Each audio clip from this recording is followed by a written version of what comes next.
ক্বালা ইয়া কওমি ইন্নী বারী,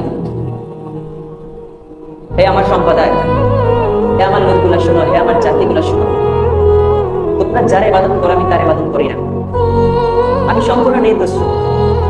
মিম্মা তুশরিকুন, তোমরা তোমার রবের সাথে শিরক করো না। ইব্রাহিম আলাইহিস সালামের বাবা মূর্তির জায়গায় সর্দার ছিলেন, তিনি স্টেজ মেকার ছিলেন, তিনি নিজেই মূর্তিগুলো বানাতেন এবং বাজারে বাজারে বিক্রি করতেন। সেই করেই আল্লাহ তাআলা ইব্রাহিম আলাইহিস সালাম জন্ম দিলেন একজন মূর্তি পূজারীর করে। তখন ইব্রাহিম আলাইহিস সালামের মা ইব্রাহিম আলাইহিস সালামের বাবা আজরকে গিয়ে বললেন, আপনার ছেলের কাছে গিয়েছিলাম এবং আমি দেখলাম যে আপনার ছেলে আঙ্গুর চুষছে এবং আঙ্গুর থেকে দুধ, মধু, এইসব পানিগুলো বাহির হচ্ছে, এইসব খাবারগুলো বাহির হচ্ছে। তখন ইব্রাহিম আলাইহিস সালাম বাবা ছিল মূর্তিগুলোতে সহ্য হয়ে গেলেন, নাশজ হয়ে গেলেন।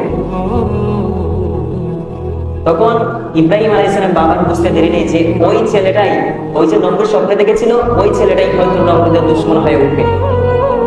চিন্তিত হয়ে উঠলেন, বিচলিত হয়ে উঠলেন। একদিন ইব্রাহিম আলাইহিস সালামের মা যখন ইব্রাহিম আলাইহিস সালামের কাছে গেলেন, আমি 3টা বর্ণনা পেয়েছি যে ইব্রাহিম আলাইহিস সালাম গুহার মধ্যে 7 বছর, 9 বছর, 11 বছর তিনি কাটিয়েছিলেন উপরে, কেউ জানে না। যখন তিনি এই গুহার মধ্যে থেকেছিলেন, যখন ইব্রাহিম বড় হতে লাগলেন, তার মার কাছে গেলেন, তার মার কাছে গেলেন, যাওয়ার পরে বললেন, হে মা শোনো, এখান থেকে গল্পটা শুনো, আপনার মনোযোগ দিবেন, আর বুঝবেন না। যে ইব্রাহিম আলাইহিস সালাম বললেন, হে মা শুনো, আপনার রবকে, এখান থেকে জ্ঞানতান্ত্রিক যুদ্ধগুলো শুনে ইব্রাহিম আলাইহিস সালাম বললেন, আপনার রবকে। তখন তার ইব্রাহিম আলাইহিস সালাম বললেন, আমার রব তোমার বাবা আসাদ। বিসমিল্লাহ। তখন ইব্রাহিম আলাইহিস সালাম শান্তি পেল না, তার ইচ্ছা ছিল, আকাঙ্ক্ষা ছিল তার রবের দিকে, তার সত্যিকারের রবকে খুঁজে পাওয়া। ইব্রাহিম আলাইহিস সালাম যখন এই কথা বললেন, তখন আমার প্রশ্ন করেন ইব্রাহিম আলাইহিস সালাম, বললেন, হে মা শোনো, তাহলে তোমার রব যদি আমার বাবা হয়, তাহলে আমার বাবার রবটাকে। তখন ইব্রাহিম আলাইহিস সালাম চুপ করে দিলেন, বললেন, এই সন্তান এতগুলো জানার দরকার নেই, ছোট হয়েছে।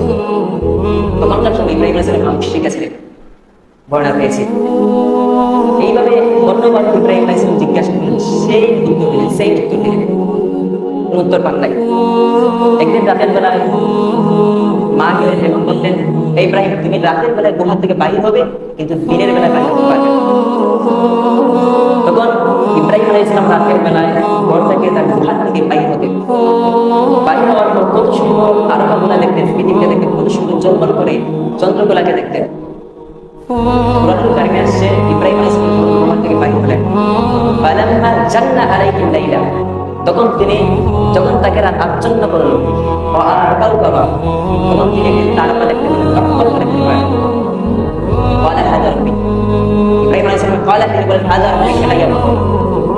কিভাবে দেখেন ইব্রাহিম আলাইহিস সালাম তার রবকে খুঁজে পেয়েছেন। আর আমরা কি, আমরা জন্মের পর কি কখনো ভেবেছি যে আমরা তো মুসলিম ধর্মে জন্মগ্রহণ করেছি, ঠিক আছে, কিন্তু আমার রবকে কার ইবাদত করতে হবে, এই পৃথিবীটা কে সৃষ্টি করেছে? কিন্তু আমাদের যে ইউনিক ছিলেন ইব্রাহিম আলাইহিস সালাম, তিনি এইসব খুঁজে পেয়েছেন। তখন তিনি বললেন, ওই যখন নক্ষত্রটাকে দেখলেন, ক্বালা হাযা রাব্বী, এটাই আমার রব। ফালাম্মা আফালা, যখন এটা অস্তমিত হয়ে গেল, কুরআনুল কারীমে আছে, ফালাম্মা আফালা, যখন ওই নক্ষত্রটা অস্তমিত হয়ে গেল, এবার ইব্রাহিম আলাইহিস সালাম বলেন, ক্বালা লা উহিব্বুল আফিলিন, আমি অস্তমিত হয়ে যাও কিছুকে আমি পছন্দ করি না। এবার ইব্রাহিম আলাইহিস সালাম এখানে স্টপ করেন নাই, আবার তিনি ঘর থেকে বাইরে হলেন।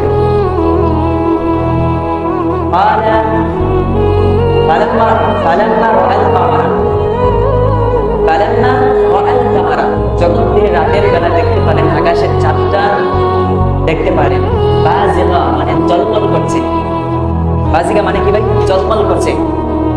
ক্বালা হাযা রাব্বী, এটাই আমার রব, নিশ্চয়ই এটাই আমার রব হবে।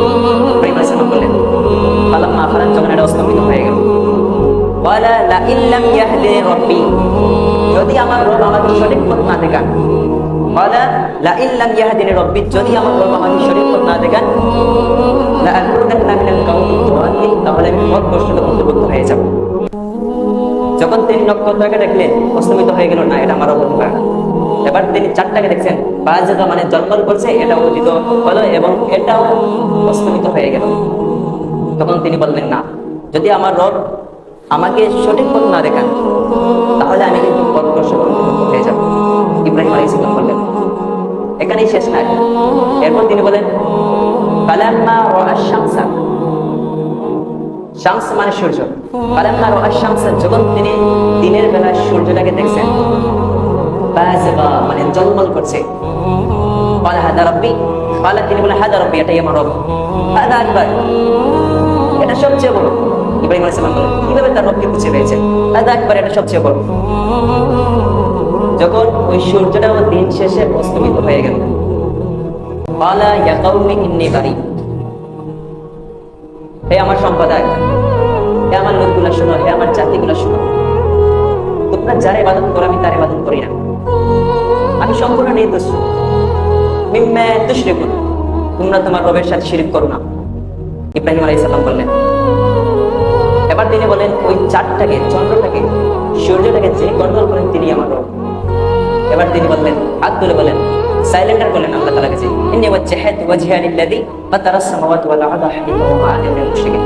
হে আমার জাতিরা শুনে রাখো, নিশ্চয়ই আমি আমার রবের দিকে মুখ ফিরিয়ে নিলাম, যিনি এই আসমানটাকে সৃষ্টি করলেন, যিনি এই জমিনটাকে সৃষ্টি করলেন, যিনি আমাকে সৃষ্টি করলেন, তার দিকে আমার মুখটা ফিরিয়ে নিলাম। সুবহানাল্লাহ। আর আমার ওয়াজে ফার্স্টে বলেছে আমি 3টা টপিক নিয়ে কথা বলবো, ঠিক আছে?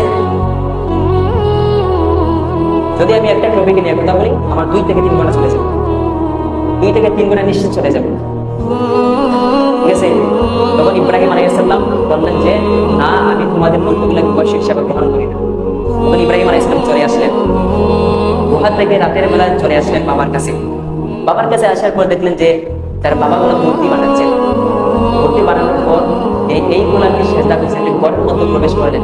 তার বাবা আজার মূর্তি পূজারীদের সর্দার, ওই ঘরের মধ্যে যখন তিনি প্রবেশ করলেন, প্রবেশ করার পর ইব্রাহিম আলাইহিস সালাম তাকিয়ে দেখলেন যে তার বাবা মূর্তিগুলোকে সেজদা করছেন, ডাকছেন। যখন তিনি বাহির হয়ে আসলেন, বাহির হয়ে আসার পর তখন তার বাবাকে প্রশ্ন করলেন, হে আমার বাবা শোনো, তুমি যে মূর্তিগুলোর ইবাদত করছো, ডাকছো, ওরা কি তোমার উপকারে আসে বা ওরা কি আপনার কোনো উপকারে আসে? তখন ইব্রাহিম আলাইহিস সালাম বলেন, এই কথা বললেন। তখন তার বাবা আজার বলেন, হে ইব্রাহিম শোনো, ওই মূর্তিগুলো আমাদের এত উপকার করে বলে শেষ করা যাবে না। কি বললেন? বলে শেষ করা যাবে না। আর অনেক কিছু বললেন, শর্ট করতেছে, ঠিক আছে? এবার তিনি মূর্তিগুলো বানালেন। বানানোর পর তখন তিনি ইব্রাহিম আলাইহিস সালামকে একটি টুকরির মধ্যে দিয়ে বাজারে বিক্রি করার জন্য দিতেন। কি করতেন ভাই? বাজারে বিক্রি করার জন্য দিতেন মূর্তিগুলো। তখন তিনি বাজারে নিয়ে যেতেন, নিয়ে যাওয়ার পর বলতেন, এই মানুষেরা শোনো, ওই মূর্তিগুলো আমার কাছে তোমরা কিনে নাও, কিন্তু একটা কথা শুনে রাখো, স্পষ্ট ঘোষণা একটা কথা শুনে রাখো, তোমরা ওই মূর্তিগুলোকে ইবাদত করতে পারবে না, ওই মূর্তিগুলো কোনো উপকার করতে পারবে না। তখন ওই মানুষগুলো যেখানে যারা মূর্তি পূজা করতো, মানুষগুলো রেগে গেল। ইব্রাহিম আলাইহিস সালামের কাছে বলল যে আপনার ছেলেটা তো এইরকম কথা বলছে যে আমাদের মূর্তিগুলোর বিরুদ্ধে কথা বলছে। এর আমরা কুরআনুল কারীম থেকে দেখি, আল্লাহ তাআলা কুরআনুল কারীমে বলেন, সূরা মারিয়ামে বলেন, ওয়াদকুর ফি কিতাবি ইব্রাহিম, আল্লাহ তাআলা বলেন, হে নবী, এই কিতাবে ইব্রাহিম আলাইহিস সালামের কথা বর্ণনা করুন। ইন্নাহু কানা সিদ্দিকান নাবিয়্যা, নিশ্চয়ই ইব্রাহিম আলাইহিস সালাম ছিলেন একজন সত্যবাদী নবী। তার বাবার সাথে তর্ক হচ্ছে, সূরা মারিয়ামে আল্লাহ তাআলা তুলে ধরেছেন, ঠিক আছে? তার বাবার সাথে, তার বাবার মূর্তি পূজারীদের সর্দার, আর তিনি কিন্তু ওই জাহেলিয়াতের সাথে কিন্তু গা বাসান নাই। তিনি ছিলেন ইউনুক ছিলেন, তাদের সাথে কিন্তু মূর্তি পূজা করেন নাই। তিনি এমন একটা শহরে জন্মগ্রহণ করলেন, আশেপাশে মানুষগুলা মূর্তি পূজা করলেন, ইভেন তার বাবা মূর্তি পূজার সর্দার। তেমনি ভাবে আমরা মুহাম্মদ সাল্লাল্লাহু আলাইহি ওয়াসাল্লামের জীবনটা দেখি, তিনি এমন একটা সমাজে তিনি জন্মগ্রহণ করলেন, আশেপাশের মানুষগুলা মূর্তি পূজা করে, নারীদের অবমাননা, এইভাবে চলছে সমাজটা, মানে মিল রয়েছে। আর তাদের একটা কিন্তু জিনিস